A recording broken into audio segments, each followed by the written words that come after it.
একজন কনস্টেবল সুজন সে একাই অন্তত ৫-৬ জন মানুষকে ৫ই আগস্ট সেদিন গুলি করে হত্যা করে।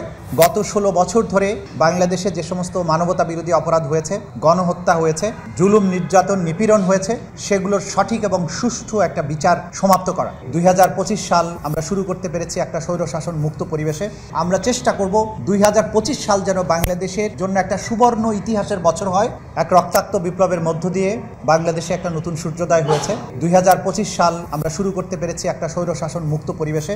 ২০২৫ সালে বাংলাদেশের অনেক বড় বড় প্রায়োরিটি আছে। সবচাইতে বড় প্রায়োরিটি যারা আজকে রাষ্ট্রের দায়িত্বে আছেন সকলের পক্ষ থেকে একটা ঐক্যমত্য আছে, জনগণের মধ্যেও ঐক্যমত্য আছে যে সবাই চান গত ১৬ বছর ধরে বাংলাদেশে যে সমস্ত মানবতা বিরোধী অপরাধ হয়েছে, গণহত্যা হয়েছে, জুলুম নির্যাতন নিপীড়ন হয়েছে, সেগুলোর সঠিক এবং সুষ্ঠু একটা বিচার সমাপ্ত করা। আপনারা জানেন যে আন্তর্জাতিক অপরাধ ট্রাইব্যুনালের উপরে প্রত্যাশার অনেক বড় চাপ আছে, কারণ বাংলাদেশ জুড়ে ৫৬,০০০ বর্গমাইল জুড়ে দীর্ঘ সময় ধরে যে অপরাধগুলো হয়েছে তার একটা ন্যায় বিচার নিশ্চিত করা প্রয়োজন। আগামী ভবিষ্যৎ পুনর্নির্মাণের জন্য, বাংলাদেশের নতুন প্রজন্মের জন্য একটা আলোকিত ভবিষ্যৎ উপহার দেওয়ার জন্য। কিন্তু জানেন আপনারা যে এই বিচার প্রক্রিয়া সুষ্ঠুভাবে সম্পাদন করার জন্য প্রয়োজন হচ্ছে একটা সঠিক তদন্ত রিপোর্ট বা তদন্ত কার্য। এই তদন্ত কার্য চলমান আছে। এই তদন্ত কার্য সমাপ্ত হওয়ার সাথে বিচার প্রক্রিয়া শুরু এবং শেষ হওয়ার একটা সম্পর্ক আছে। আমাদের পক্ষ থেকে বা রাষ্ট্রের পক্ষ থেকে আশাবাদ ব্যক্ত করা হয়েছে যে ২০২৫ সাল হবে এই সমস্ত ঘৃণ্য যারা অপরাধ করেছে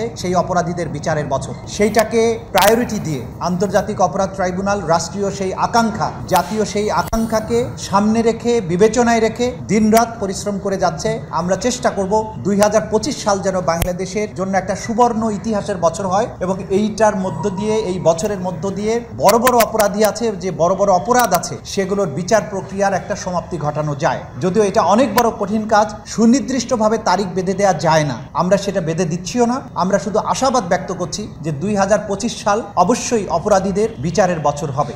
এর বাইরে আজকে আমাদের কোর্টে একটা আদেশ হয়েছে। আপনারা জানেন যে ৫ই আগস্টে চানখারপুলে যে নারকীয় হত্যাযজ্ঞ চালানো হয়েছিল তাদের মধ্যে অনেকের বিরুদ্ধে আগের থেকে ওয়ারেন্ট ছিল।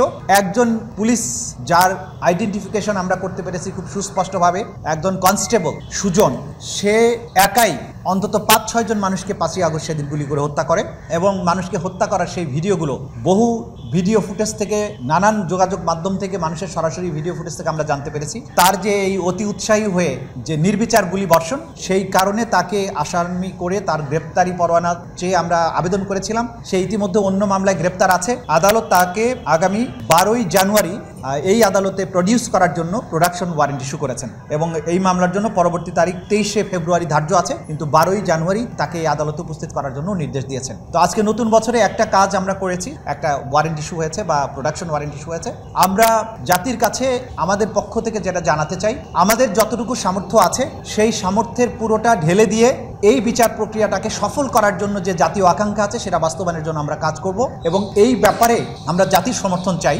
বিচারটাকে নিরপেক্ষ করা, স্বচ্ছ করা, নির্দিষ্ট সময়ের মধ্যে শেষ করার চেষ্টা করা, অতি বিলম্বিত না করা, আবার কেউ যাতে ন্যায় বিচার বঞ্চিত না হয় সে ব্যাপারেও দৃষ্টি রেখে, এই সমস্ত দিকগুলো বিবেচনায় রেখে আমরা একটা কঠিন যাত্রা শুরু করেছি। এই যাত্রাপথ নানান কারণেই দুর্গম হবে, বন্ধুর হবে, আমাদেরকে নানান দিক থেকে চাপে ফেলার চেষ্টা করা হবে, কিন্তু সকল বাধা উপেক্ষা করে ইনশাল্লাহ ২০২৫ সালের মধ্যেই আমাদের যে বিচারের মূল যে আকাঙ্ক্ষা, সেটা জাতির আকাঙ্ক্ষা যাতে আমরা পূরণ করতে পারি সেজন্য আমরা সচেষ্ট থাকবো। আরেকটা জিনিস আপনারা জিজ্ঞাসা করেছিলেন যে আমরা নতুন ভবনের যে সংস্কার হয়েছে সেখানে কবে থেকে বিচার প্রক্রিয়া শুরু করা যাবে। এই ভবনটি এখন বিচার প্রক্রিয়া শুরু করার জন্য সম্পূর্ণভাবে প্রস্তুত। আমরা মাননীয় প্রধান বিচারপতির কাছে গিয়েছিলাম যে উনি যদি, যেহেতু এটা সুপ্রিম কোর্টের প্রেমিসেসের একটা অংশ, তিনি যদি এখানে এসে একদিন সময় দেন আমাদের এটা উদ্বোধন করার জন্য আনুষ্ঠানিকভাবে, সেই ব্যাপারে উনি ইতিবাচক সাড়া দিয়েছেন। যদিও আগামীকালকে তিনি আমাদেরকে আহ্বান করেছেন তার সাথে কথা বলার জন্য। কালকে কথা বলার মধ্য দিয়ে আমরা চূড়ান্ত করব যে কবে নাগাদ আমরা এখানে উঠবো। ওনার সম্মতি পাওয়া মাত্রই, অর্থাৎ আগামী কয়েকদিনের মধ্যেই এখানে আমরা আনুষ্ঠানিকভাবে উঠে যাব এবং পরবর্তী যে বিচারিক প্রক্রিয়াগুলো